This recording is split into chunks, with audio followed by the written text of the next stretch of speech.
Bonjour à toutes et à tous, voici le troisième 5 minutes d'arrêt, le rendez-vous qui vous présente en vidéo la jurisprudence intéressant les instances représentatives du personnel.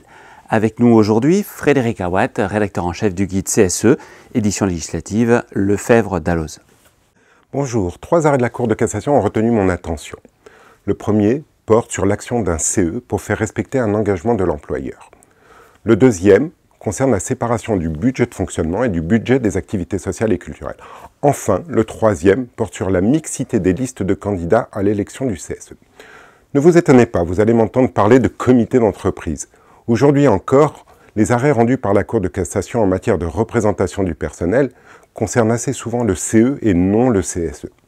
Cela s'explique par le fait qu'il faut un certain temps pour qu'une affaire arrive en cassation. Ce n'est pas grave, cela n'a pas d'incidence sur l'intérêt de ces jurisprudences, car elles sont transposables au CSE à 100%.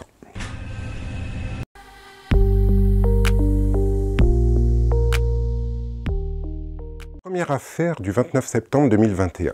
En 2013, la société Ford Aquitaine Industrie signe un accord avec l'État et plusieurs collectivités territoriales et s'engage à maintenir 1000 emplois sur le site de Blanquefort, près de Bordeaux. L'affaire avait défrayé la chronique.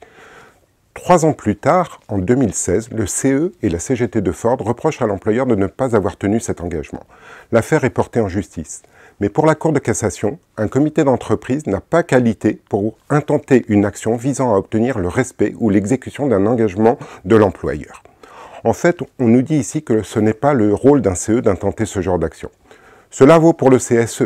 Un CSE a pour objet d'assurer une expression collective des salariés.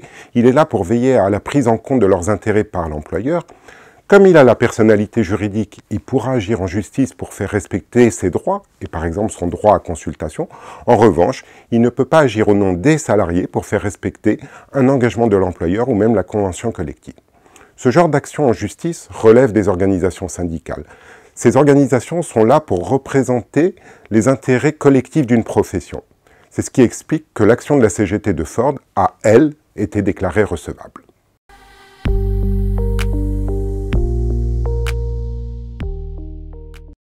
Autre affaire qui a donné lieu à un arrêt du 20 octobre 2021.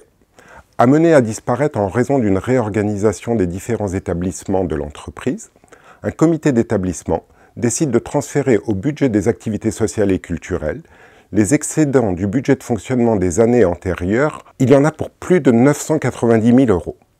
Réaction immédiate de l'employeur qui estime que le CE n'a pas respecté le principe de séparation des budgets et qu'il convient en conséquence d'interdire le transfert. Les juges vont donner gain de cause à l'employeur. La Cour de cassation rappelle dans son arrêt que le budget de fonctionnement ne pouvait être utilisé que pour l'exercice des missions et prérogatives du comité d'établissement jusqu'à la fermeture de l'établissement. En décidant de financer des activités sociales et culturelles, le CE n'a pas respecté la règle de séparation des budgets. D'où l'existence de ce que l'on appelle un trouble manifestement illicite qu'il convenait de faire cesser. Le faire cesser de 2 manières. D'abord en interdisant au CE de transférer les excédents de budget de fonctionnement vers celui des activités sociales et culturelles. Et aussi en ordonnant au CE de procéder au remboursement des sommes déjà dépensées pour financer irrégulièrement les activités sociales et culturelles. Ce principe de séparation des budgets s'applique au CSE. Il doit le respecter. Il peut juste transférer vers le budget des activités sociales et culturelles 10% en plus de l'excédent annuel de budget de fonctionnement. S'il va au-delà, l'employeur pourra le lui reprocher et agir en justice.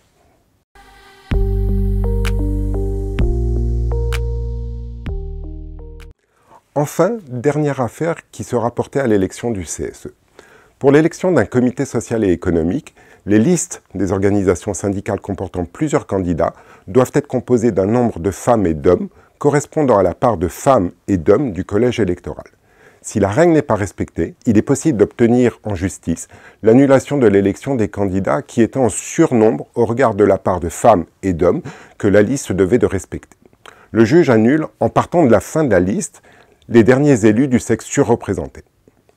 Les juges sont très stricts sur l'application de cette règle. Preuve en est un arrêt de la Cour de cassation du 22 septembre.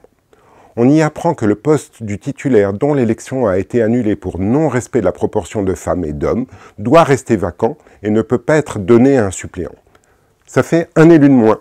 La sanction est sévère car elle prive le CSE, l'organisation syndicale et les salariés d'un élu titulaire. Ce n'est pas rien quand on sait que les suppléants n'assistent pas aux réunions du CSE. Mais cette sévérité s'explique par le fait qu'on est en présence d'une législation d'ordre public. On place au-dessus du reste la recherche d'une représentation équilibrée des femmes et des hommes au sein du CSE. En conséquence, toute violation de la règle doit être effectivement sanctionnée. Merci Frédéric pour cet aperçu de la jurisprudence récente des IRP et à très bientôt pour un nouveau 5 minutes d'arrêt.